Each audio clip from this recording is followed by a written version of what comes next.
Salam untuk semua anak Sidi yang hari ini akan di graduation ya, kelulusan. Dan kita bersuka cita perjalanan waktu 1 tahun kurang lebih menjadi sebuah journey of faith, perjalanan iman yang menguji bagaimana kita tetap setia dalam Kristus, dalam berbagai dinamika hidup kita, kesibukan di sekolah dan juga kesibukan dalam keseharian kita sebagai remaja di tengah-tengah masyarakat, di sekolah atau juga di lingkungan terkecil kita. Alani kalau saya memahami pasahato jami tahun bahasa Indonesia kamanginangan teh.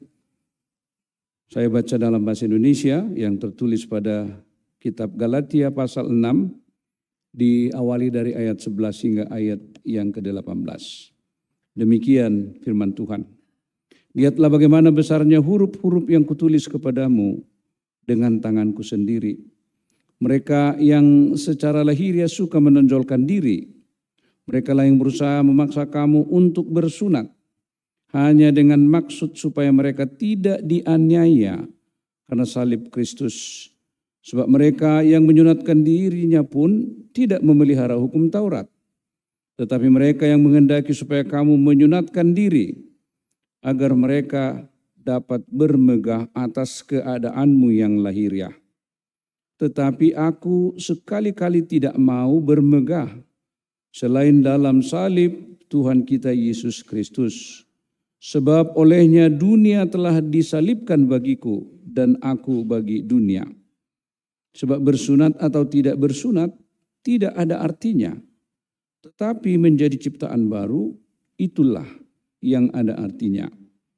Dan semua orang yang memberi dirinya dipimpin oleh patokan ini, turunlah kiranya damai sejahtera dan rahmat atas mereka dan atas Israel milik Allah. Selanjutnya janganlah ada orang yang menyusahkan aku, karena pada tubuhku ada tanda-tanda milik Yesus. Kasih karunia Tuhan kita Yesus Kristus menyertai roh kamu saudara-saudara. Amin. Demikian firman Tuhan. Pertanyaan pokok Rasul Paulus adalah, apakah orang Kristen non-Yahudi harus disunat untuk menjadi bagian umat Allah? Tentu sekali ini adalah sebuah dinamika ketika dua kelompok yang berbeda membangun sebuah proses akulturasi, membangun sebuah proses untuk saling menyatukan, menggabungkan perbedaan-perbedaan, pengertian-pengertian dan pemahaman-pemahaman dan background, dan kemudian bersepakat untuk membangun sebuah nama, membangun sebuah persekutuan yang baru. Ibarat Indonesia kita ini sering disebut oleh para ahli sejarah politik dunia, bahwa Indonesia ini adalah sebuah konsensus, sebuah imajinasi yang dibayangkan bahwa kita ingin sebuah bangsa yang kuat, bangsa yang bersatu, meskipun kita berbeda-beda, lahir dari berbagai latar belakang budaya. Tetapi perbedaan itu tentu tidak dapat memisahkan. Perbedaan itu tidak dapat membuat kita tercerai-berai. Seperti yang dialami oleh jemaat di Galatia. Ketika orang-orang Yahudi selalu bermegah atas keistimewaan mereka. Mereka menganggap bahwa mereka lah yang disebut sebagai anak-anak Allah. Semua umat yang datang untuk menjadi pengikut Yesus harus tunduk dan mengikuti aturan-aturan dengan bersunat, mengikuti ritual-ritual orang-orang Yahudi seperti sunat, puasa, dan ritus-ritus lain yang sudah dihidupi mereka sejak lama. Inilah yang menyebabkan terjadinya ketegangan, perselisihan di tengah-tengah umat.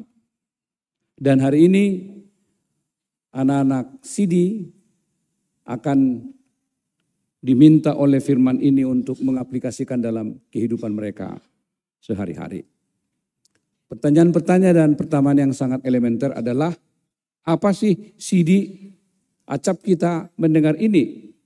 Sebutan ini sudah akrab di telinga kita. Bahkan beberapa orang mungkin mampu dengan sangat jelas memberikan elaborasi, penjelasan-penjelasan yang luas menyeluruh tentang kata sidi ini. Tetapi kita ingin kembali mengulang, kita ingin kembali memahami dengan baik. Mengerti supaya kita memahami positioning kita, posisi dasar kita, bagaimana kita memaknai kata sidi di tengah-tengah kehidupan kita. Kata sidi ini sebenarnya tidak berasal dari bahasa Batak, dari bahasa Jawa. Kira-kira pengertian sederhananya adalah akil balik.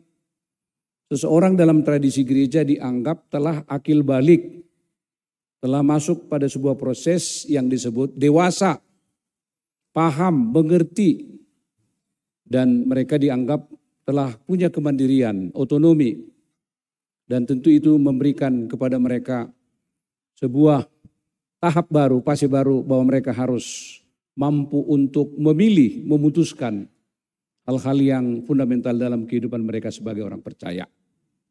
Dalam tradisi orang Batak yang terpelihara ratusan tahun sejak gereja HKBP ada, tradisi sidi ini selalu diimbui dengan kata-kata yang sudah sangat klasik. Ketika seorang sidi sudah disebut orang, "Ona mada menanggung dosamu." Udah, kamu sekarang yang menanggung dosamu. Di balik kata itu sebenarnya kalau kita mencoba memahami, mengkritisi pernyataan di balik kata itu kan menyiratkan seakan-akan orang yang selama ini menjadi guardian atau menjadi wali yang memiliki otonomi penuh dalam membesarkan, menanggung jawab anaknya itu, pada saat mereka sidi, mereka merasa bahwa saatnya kamu bertanggung jawab atas dirimu. Saya sudah lepas tangan ya. Kamu tidak boleh macam-macam, kira-kira seperti itu. Itu sebabnya secara psikologis pada saat ada acara ibadah, pemberangkatan anak-anak sidi, ketika orang tua juga diundang, dan secara ritualistik, acara itu dikemas sedemikian rupa, ada peluang dan kesempatan anak-anak untuk bertemu orang tuanya, meminta maaf, dan sebaliknya. Maka waktu kita dulu anak-anak, waktu saya anak-anak, besoknya itu saya langsung baik 100%. Tapi seminggu kemudian, lalu balik lagi ke bandalan saya itu kan kira-kira seperti itu. Artinya masa akil balik itu hanya berlangsung dalam durasi yang sangat pendek. Durasi yang sangat singkat. Setelah itu, business as usual ya. Kemudian kita berjalan dengan hal-hal rutin dan segala perilaku kita dalam kehidupan kita. Paulus ingin mengajak kita pada kesempatan kali ini menjadi ciptaan baru. Itu berarti mengajak kita supaya tanda sebagai milik Kristus itu tidak lagi sunat. Di perjanjian lama di Kejadian 17, tanda perjanjian Abraham dengan Allah itu adalah sunat. Ini biasa. Pengalaman-pengalaman awal agama selalu ada yang disebut dengan hukum inisiasi. Dan hukum inisiasi ini tentu merupakan satu pintu masuk untuk menyambut seseorang menjadi bagian dari sebuah kelompok komunitas agama. Dalam tradisi kepercayaan Israel, sunat adalah sebagai tanda perjanjian. Sebuah pintu masuk untuk mengawali sebuah komitmen baru bagi setiap orang untuk mengikut Tuhan dengan sungguh-sungguh. Bagi anak-anak sidi, pesan firman Tuhan hari ini kita diajak supaya kita menjadi ciptaan baru. Itu artinya hari ini kepada kita dikatakan bahwa tanda sebagai milik Kristus adalah menjadi ciptaan baru. Nah ini membuat sedikit harus dijelaskan apa arti ciptaan baru dalam kehidupan kita ini. Tentu ini mengundang pertanyaan-pertanyaan yang agak sedikit hipotetis. Tidak boleh dijawab dengan hitam putih. Harus diberi penjelasan dengan keterangan-keterangan yang diikuti dengan argumen, diikuti dengan logika, diikuti dengan pengertian-pengertian yang boleh memberikan keyakinan dan pengertian kepada seseorang. Paulus mengatakan bukan sunat itu sebagai alat untuk disambut menjadi umat Allah. tetapi salib Yesus yang telah menyelamatkan. Salib Yesus yang telah menjadi satu tanda pengorbanan. Kesediaan Yesus untuk berkorban bagi kita. Kesediaan Yesus untuk hidup bersama dengan kita. Orang Israel menganggap kemegahan mereka itu ketika orang misalnya dengan begitu disiplin melakukan ritus-ritus keagamaan itu, bersunat, puasa, dan lain-lain. Secara lahiriah itu memang terlihat sebagai sebuah indikator orang menjalankan agamanya dengan baik. Sama seperti kita hari-hari ini, orang Kristen, yang sama dapat diukur oleh indikator-indikator baik ke gereja, berdoanya lancar, membaca Alkitabnya rutin. Itukah tanda seorang itu sah hidup sebagai milik Kristus, hidup sebagai ciptaan baru? Tidak. Tapi saat gereja kita ini setiap kita beribadah, umat pulang tidak lagi seperti dikejar-kejar oleh penagih hutang atau debt collector, tapi tertib pulangnya dari gereja ini dalam 3 row yang disiplin satu dulu. Kalau saya salam ruas ini pada waktu selesai gereja, kita sepertinya belum menjadi ciptaan baru. Semua selalu berdesak-desakan. Selalu di khotbah sore saya bilang, karena 3 arah yang menjadi jalan kita keluar, masing-masing harus memperhatikan dengan baik ya. For the right side, ya, the left side, from the middle, harus satu-satu. Kiri, kanan, tengah. Itulah sebagai tanda bahwa kita ini adalah milik Kristus, ciptaan baru. Dan pada saat kita memasuki gereja kita ini, mengatur kendaraan kita dengan tertib sebagai tanda kita ini adalah ciptaan baru dalam Kristus Yesus, kita akan dengan sikap warga jemaat yang baik sebagai tanda ciptaan baru, kita mau ditertibkan dengan baik oleh mereka yang bersedia secara pribadi untuk mengatur lalu lintas kendaraan kita di tempat ini. Tidak ada bos di sini. Pendeta Siregar pun tidak boleh salah-sal. Ya, au pendeta resok deson, uluan tidak boleh. Au ketua partau do, au situa do. Tidak ada itu. Semua kita sebagai umat Tuhan. Dan tanda yang menjadi ukuran kita milik Kristus adalah kita menjadi ciptaan baru. Warna, karakter bukan terlihat pada apa di permukaan, tetapi Rasul Paulus sedang membangun pengertian mereka. Mereka diberikan pengertian yang baru, pengetahuan yang baru. Bukan hal-hal yang lahiriah itu. Kalau orang bawa Alkitab sampai sebesar-besarnya itu ukuran ya. Atau misalnya berdoa harus panjang-panjang. Banyak warga jemaat kita seringkali sedikit agak merasa kesulitan pada saat mereka dibilang, oh memertang yang pangudian dah, unang mama kau, lo kenapa? Kacamataku tinggal, nah beda aku bukan nanti. Berdoa aja disuruh kita masih tetap begitu khawatir dan merasa gagap. Karena kita selalu berpikir berdoa itu apa? Harus panjang, singkat-singkat mertang pangudian nang masalah. Mau lihat Tuhan merpungai borginon, ijamuni keluargaon, pasu-pasu mak. Keluarga yang sudah bersedia untuk menyiapkan tempat ini bagi kami, beri mereka kesehatan. Berkati semua jemaat kami yang sakit, sianu. Nah, mulut tunggu Pak Punu nang ipajojor. Maulinus Siregar songono namang saya na ladawin at tanang baburupi mana unak saya soy ngol-ngola di mana inate. Sianu sonoro. Bedang enggak dak songoni Yesus pedo tangyangia ado. Berkualiti dua ke. Berkualitas. Jadi tanda batinia dalam kehidupan kita. Di Roma 12 itu juga yang dikatakan dengan pembaruan budi. Transformasi itu adalah transformasi yang batinia. Transformasi yang berangkat dari hati, dari pikiran, dari jiwa. Itulah tanda sebagai milik Kristus. Memang bergumul Apostel Paulus. Dia begitu mengalami pergumulan khusus menjelaskan kepada orang-orang yang disebut dengan Kristen yang berasal dari orang-orang Yahudi.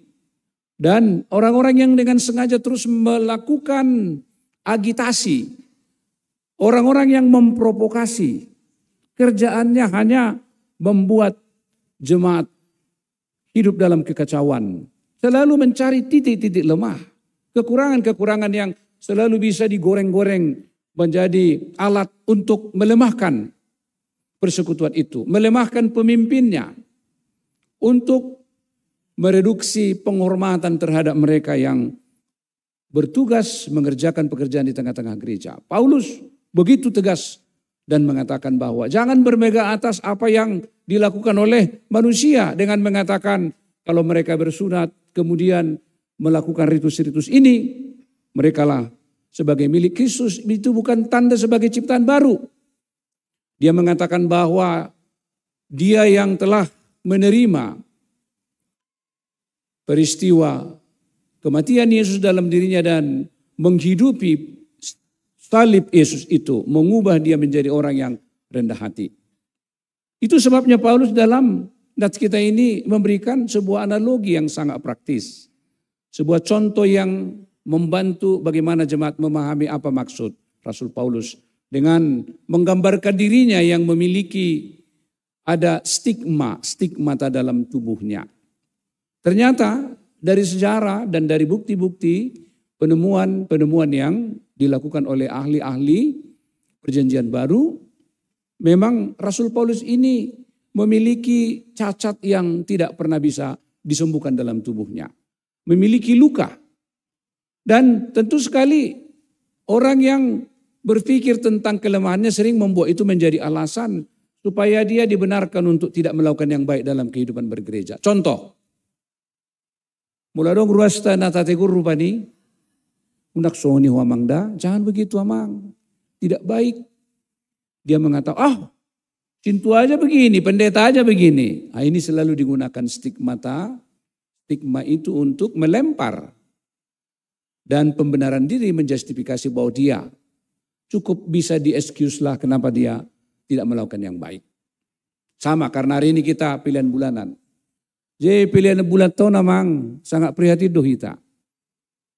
Tanda gereja yang benar jemaatnya itu kan harus hidup dalam sebuah komitmen di tengah-tengah kehidupan gereja kita. Kalau kita melihat statistik sampai bulan Juni dan tahun lalu, 1.200 orang lebih jemaat. 70% pedawang per tahun namanya te mangalia pilih bulanan. Nah saya ini agak sedikit sedih. Ahado tadi ni ruas atau jemaat yang komit. Dan saya di sermon Paralado bilang, Paralado pertama harus yang memberikan apa? Persembahan bulanan. Pendeta enggak ada itu alapat dita gratis udah ngadonge. Dia juga harus menunjukkan apa? Tanggung jawab sebagai umat Tuhan. Ya. Masih ada orang akan sekali saya tahu pilih bulanan do nata babungun waeng, dak pilih tahunan. Selalu saya katakan di pertanyaan, nata pasasa dari pilih bulanan do bulanan. Molo 2000 do kita lihat 2000, it doesn't matter, ya. Still we have to give it as our commitment to God. Berapapun itu, saya dia pay. Karena latihan ibadah itu, latihan rohani itu dimulai dari hal-hal yang kecil bagaimana menajamkan komitmen kita, komitmen rohani kita kepada Tuhan. Ulang madok dang gararo berapapun kita mau. Dan ini melatih tanggung jawab kita. Jadi mulai cek kamu tik-tik tai, kita mencoba untuk membaca warta kita sebagai sebuah indikator melihat dinamika gereja kita. Taidama misalnya apa yang rutin kita lakukan di gereja ini, sosial kita. Sosial puji Tuhan sudah ukap rohani karuas mangalia karena memang jemaat kita yang sakit dan jemaat kita yang meninggal, berduka dan kejadian-kejadian lainnya, kita membuat sebuah jaring pengaman sosial di gereja. Supaya budget gereja kita itu tidak terlalu tertekan oleh biaya-biaya lain. Puji Tuhanlah. Gereja kita Paralado dan jemaat kita memiliki komitmen yang kuat. Kita mampu mengatasi kendala-kendala dalam masa-masa awal sentralisasi. Gereja kita memang saat ini tidak defisit. Cek kamu mah gereja-gereja di Jakarta, mereka yang masih mungkin melakukan proses adjustment, penyesuaian-penyesuaian, banyak yang agak sedikit mengalami sebuah sebuah tantangan dalam finansial mereka. Jadi komitmen yang harus lahir dari batinnya kita, bahwa itu rasa syukur kita kepada Tuhan sebagai pemilik kehidupan kita. Tanda sebagai ciptaan baru, apa yang telah kita putuskan bersama-sama di gereja kita ini harus kita lakukan. Kaidah munuaing, kita ini mau bangun. Kita sudah beli tanah yang di samping itu, 1M, puji Tuhan, itu bisa kita tutupi.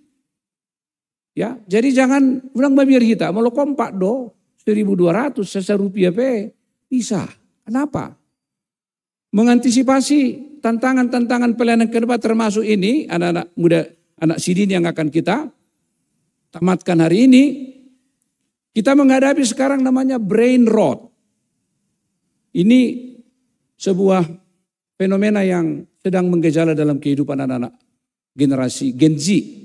Alaidang ulah Gen Z. Gen X penama tua pengaulo tongan nonahau, brain rot. Mereka kehilangan intelektual mereka. Fokus mereka mereka sering tidak memberikan perhatian karena konten-konten digital yang singkat-singkat dan meloncat-meloncat. Euludo saya 5 bukahi, tetor 5 tabukate. Ternyata lama-lama itu menurut sebuah sorotan dari Kompas kemarin dengan koran Tempo dan majalah Tempo yang diliput dalam pemberitaan mereka. Ternyata ini hanya menimbulkan sebuah persoalan baru dalam kehidupan para remaja kita. Ini sebuah riset yang perlu dibaca oleh kita sekarang ini. Banyak korporasi sekarang bukan anak-anak yang muda ini yang dicari untuk bekerja. Mereka malah memanggil orang-orang yang sudah tua dan berpengalaman. Karena ternyata selama beberapa tahun selalu menikmati konten-konten digital, mengubah kemampuan intelektual para anak muda ini. Karena mereka kan sering dicekoki dengan konten-konten yang singkat, yang kemudian membuat mereka tidak pernah fokus, membuat mereka tidak pernah konsentrasi dengan ini. Itu hal-hal yang sering mengubah anak-anak kita ini. Dak perlu bena intelek. Konten-konten yang ini. Tapi sayangnya jemaat kita pun begitu. Mulai. Di pertanyaan-pertanyaan kita selalu bertemu dengan jemaat yang bertanya, konten mana yang cocok amang? Toto kamu mah konten video yang betul-betul menggagas satu pendapat tentang persaudaraan, kasih, visi pengembangan kehidupan kita. Mulong dona paru-arahon agama manapun yang dijelek-jelekkan, udah jelas konten itu sesat itu. Apakah dia mengatakan dirinya apologet, dia mengatakan dirinya orang Kristen, tetapi ketika konten itu selalu mengagresi, menyerang, memojokkan, menyalahkan agama yang lain, itu tidak benar itu. Karena kita hidup bersama sebagai anak-anak Tuhan, diingatkan sebagai ciptaan baru kita harus berubah dalam terang salib Yesus yang telah menyelamatkan kehidupan kita. Sebagaimana tadi Paulus, meskipun ada stigma di tubuh saya ini, cacat di tubuh saya ini, saya tidak pernah mengatakan alasan supaya saya dimaklumi, dibenarkan untuk tidak melakukan kebaikan itu. Manang idok, pugos dawamang, dang mungkin boy liadok kupilya bulana, daminang, ikon lianomu do. Wase kulianamu, ikon marsi ajar do mangurus ongon anak di debata. Menghormati ciptaan Tuhan dalam hidupmu, kau diberikan akal, pikiran, hati, tenaga. Supaya kamu memberikan apa yang patut kamu berikan. Dan ikut 100.000 lianomu, boido 5.000, boido 1.000. Kalau itu kemampuanmu. Tapi sekali kau mengatakan dan menggunakan itu sebagai justifikasi bahwa saya punya alasan untuk karena saya miskin. Tidak fokus pe. Ingat tamu tu tehene bagas joroi, sahalat nama balui, piga peser doi pasahat. Motivasi menjadi ciptaan baru suriru hitaon. Membangun bangunan negara top ya sekolah minggu bisa. menikmati sebuah fasilitas, menikmati sebuah multimedia yang dapat memberi pelajaran-pelajaran yang berhikmat dan membentuk kehidupan rohani mereka. Bangunan tahun dapat kita pasong-songon. Menurut iman saya, gak usah setengah tahun, jadi itu. Amin, percaya doa musi. Tapi kita semua harus merasa terbeban bahwa itu tanggung jawab kita, sehingga tutu anak kokon, pahopukon, unang digilas oleh perubahan-perubahan yang luar biasa dalam kehidupan mereka ini. Kita harus berpikir bahwa ini untuk anak-anak kita. Karena ciptaan baru itu adalah identitas kita yang baru. Jadi anak-anak Sidi, sebagai anak-anak Tuhan, kamu harus bermegah dalam salib Yesus itu. Memang kamu harus menderita di sekolah. Kalau kamu jadi orang baik, kamu mungkin sering diejek. Kalau kamu menunjukkan dirimu orang yang memiliki spiritual, kamu sering disepelekan, dianggap alah sok-sok suci, sok-sok baik gitu ya. Tapi kamu harus bermegah dalam Yesus yang mengajarkan bahwa itulah sumber identitas kita yang baru. Sebagaimana Paulus dalam nats kita ini tidak malu, meskipun dia memiliki cat dalam tubuhnya, dia tidak pernah berhenti menyaksikan Yesus sebagai juru selamatnya. Salib itu, dia tidak pernah membenci siapapun. Tapi dalam penderitaan Yesus itu dia juga mengalami penderitaan itu sebagai tanda bahwa dia adalah pengikut Yesus. Sehingga sebagai umat ciptaan baru dia dapat menjadi contoh, dapat menjadi kekuatan yang mengubah kehidupan orang lain. Dan sebagai ciptaan baru kita memiliki sebuah identitas yang baru, salib Yesus Kristus itu. Begitu banyak tantangan kita, orang tua kita, saudara-saudara kita yang sedang menapaki kehidupan mereka di tengah-tengah pekerjaan dan lain-lain. Seringkali mereka diuji oleh tantangan yang sangat nyata. Bagaimana mereka tetap setia sebagai pengikut Yesus ciptaan baru. Di tengah-tengah godaan dengan mengatakan, sudahlah, ini zaman edan, gak usah terlalu kaku, gak usah terlalu idealis. Kamu harus boleh sedikitlah berkompromi dengan imanmu. Yesus juga bilang kamu harus cerdas seperti ular dan tulus seperti merpati. Gak apa-apa dikit berkompromi, tidak apa dikit oportunis. Kalau kamu mau maju, kalau kamu mendapatkan sesuatu, kalau kamu mau berhasil. Tapi Yesus mengatakan, dan melalui Paulus mengatakan tadi, dia mau menyalibkan dunia dan disalibkan dunia ini. Dia mau bahwa dia tidak lagi berpadanan. Dia tidak mau lagi dikendalikan oleh dunia ini. Tetapi harus salib Yesus yang telah mengubah dirinya itu sebagai sumber identitas yang baru. Dia percaya bahwa dia akan hidup dengan damai, tadi dikatakan dengan rahmat Tuhan. Cobalah kalau orang hidup dalam ciptaan baru, mengalami Kristus dalam hidupnya, dia menjadi sebuah sosok yang hidup dengan identitas dalam Kristus Yesus. Apapun yang dilakukan dalam kehidupannya, dia akan terus berbahagia dan mereka bersuka cita. Itu juga alasan orang tua kita di zaman dahulu selalu bersuka cita meskipun dalam kesederhanaan, dalam keterbatasan hidup. Makanan-makanan yang tidak begitu mewah, hanya ikan asin, hanya sayur yang sangat sederhana, hanya nasi. Tanpa makanan-makanan yang lezat lainnya. Tapi mereka selalu mengatakan puji Tuhan. Pasu-pasu nagodang ima roha. Sudah diajarkan. Ini konstruksi yang mengakarkan begitu kuatnya identitas mereka. Sehingga mereka menjadi generasi-generasi yang sukses dan berhasil tengah-tengah kehidupan mereka. Jadi siapa yang ada dalam Kristus, dia adalah ciptaan baru. 2 Korintus 5:17 itu. Kembali di situ Paulus begitu tegas mengingatkan orang-orang di Korintus supaya tidak bermegah atas dirinya, keberhasilannya. Di gereja ini pun, apabila gereja kita nanti boleh membangun, pembangunan itu tidak terjadi karena panitia pembangunan, tapi karena Tuhan berkarya, karena Tuhan turut campur. Kita bermegah di dalam Yesus Kristus, bukan bermegah di dalam achievement kita, prestasi kita semata. Tapi karena kita hidup sebagai ciptaan baru bersama-sama, berdoa, saling menguatkan, saling menopang, saling meneguhkan. Sehingga kita dapat membangun kehidupan persekutuan kita di masa depan.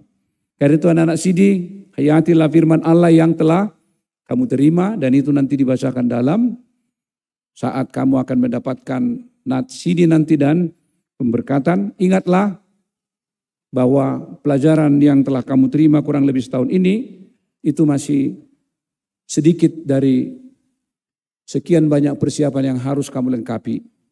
Orang tua pun tetap juga harus keep in touch bagaimana tetap memberikan pengertian dan pelajaran bagi mereka. Kita akhirilah pengertian yang mengatakan setelah sidi ngabe ngamatoras bena sida daong. Itu masih sebuah babak baru. Dan babak baru itu harus dilanjutkan dengan babak lainnya. Bahwa kita belum selesai. Orang tua juga harus menyadari hamu pedo nomor si ajar. Bukan tanggung jawab sintua dan pendeta aja ini. Tanggung jawab yang lebih besar juga adalah orang tua. Orang tua juga harus mau belajar juga.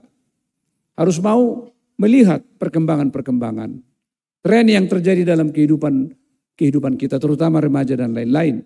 Orang tua juga harus mampu untuk dapat meningkatkan kesadaran diri bagaimana kita juga sebagai orang tua memiliki tanggung jawab bahwa hari ini tidak selesai. Ada gosipata pikiran Nina Deba, mudah-mudahan tidak banyak. Saat mereka diizinkan mengikuti kelas sidi, seperti mereka ngabi pinasabi itu gereja. Saya songon nawa sutugas tabiyate mengalihkan apa? Tanggung jawab tidak. Itu sebagai bagian dari dialog kita, dialektika rohania kita, bahwa gereja orang tua harus bersama-sama membentuk kehidupan kerohanian anak-anak kita ini. Mereka di zaman digital yang memapar mereka dengan konten-konten yang sangat luar biasa hari-hari ini. Ujago do sipata GPT, chat GPT mengelusi suku-suku nasi daripada kami. Ujago do DeepSeek mengelusi suku-suku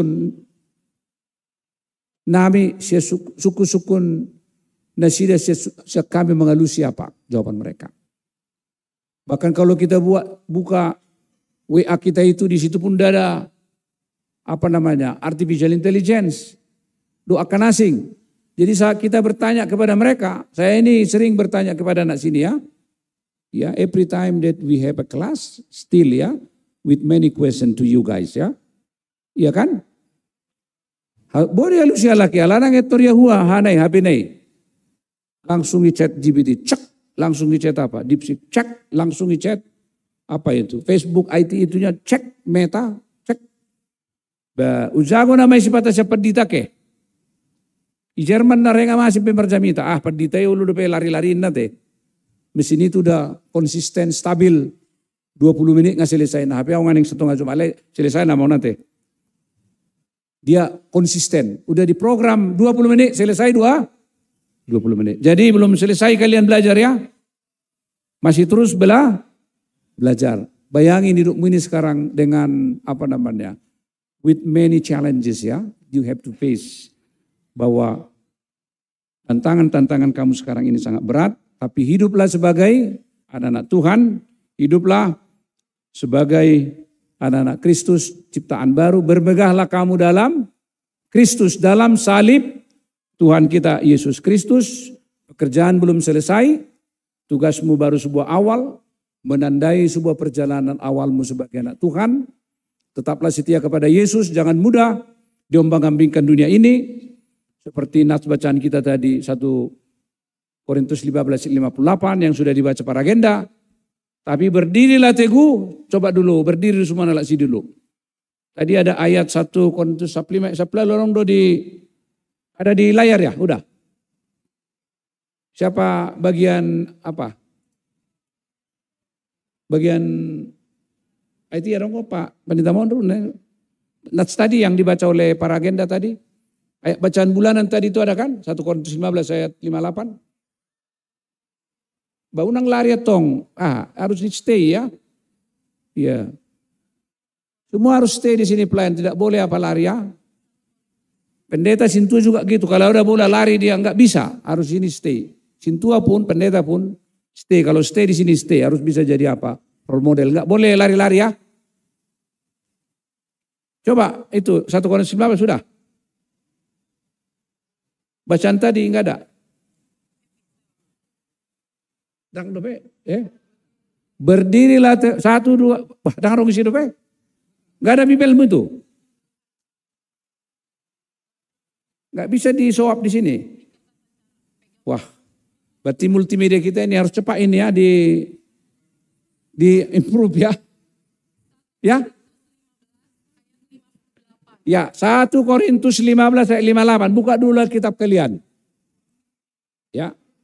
How come you don't bring your Bible when you have a confirmation class today? That's crazy. Ya, udah. 1 Korintus 15 ayat 58. 1 yang ada aja, yang ada. Yang tidak ada biarlah berlalu. 1, 2, ya.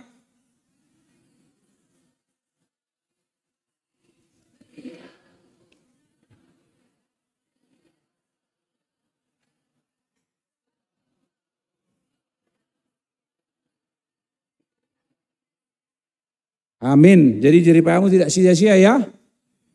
Duduklah kembali, terima kasih. Martangiang maita. Ya Allah Bapa di sorga, kami puji namamu yang kekal selama-lamanya, yang telah berbicara, bersabda kepada kami. Ajar kami Tuhan, beri kekuatan kepada kami untuk setia, dan kami hidup sebagai ciptaan baru, dengan tanda yang telah menandai hidup kami sebagai anak-anak Kristus. Salib Yesus sebagai tanda kami telah dimenangkan dan diselamatkan oleh kuasa salib dan pengampunan yang daripadamu. Ajar kami untuk hidup dalam kerendahan hati, dan kami boleh menjadi anakmu yang setia, yang boleh menyatakan kabar sukacita di tengah-tengah kehidupan kami melalui hidup kami sehari-hari. Terima kasih Tuhan, selama 1 tahun ini anak-anakmu ini telah belajar meluangkan waktu mereka, bergumul untuk mengerti, memahami arti firman Tuhan dalam hidup mereka. Meskipun waktu yang begitu panjang, tetapi menyadari tantangan, kenyataan-kenyataan hidup masa kini, kami tetap berdoa Tuhan untuk mereka, supaya mereka melanjutkan pembelajaran bagi mereka. Dan berdoa juga untuk orang tua mereka, supaya orang tua juga mencurahkan waktu. Orang tua juga boleh memberikan kesempatan untuk dapat melanjutkan perjalanan iman, perjalanan rohani mereka. Karena itu terima kasih Tuhan untuk orang tua yang telah mendukung secara penuh pembelajaran anak mereka. Beri kepada mereka kekuatan, berikan sukacita bagi mereka. Dan hari ini bila mereka merasa sukacita karena selama setahun ini mereka harus secara penuh mengawasi, memotivasi dan mengingatkan anak-anaknya untuk belajar CD. Biarlah segala upaya mereka itu Tuhan berkati menjadi sukacita dan kebahagiaan bagi kehidupan mereka di masa mendatang. Terima kasih Tuhan, biarlah dalam terang Yesus Kristus sebagai jalan, kehidupan dan kebenaran, itulah yang menuntun mereka untuk setia dalam identitas yang baru sebagai pengikut Yesus. Terima kasih Tuhan, sertai kami seluruh jemaat juga yang bersama-sama menyaksikan anak-anak kami ini. Supaya kami juga diingatkan menjadi ciptaan baru, hidup dalam perubahan batinnya, dalam kasih, dalam tindakan, dalam perbuatan. Supaya kami sungguh-sungguh menjadi ciptaan yang baru. Terima kasih Tuhan, di saat kami akan kembali dari gereja ini, biarlah Engkau menyertai kami.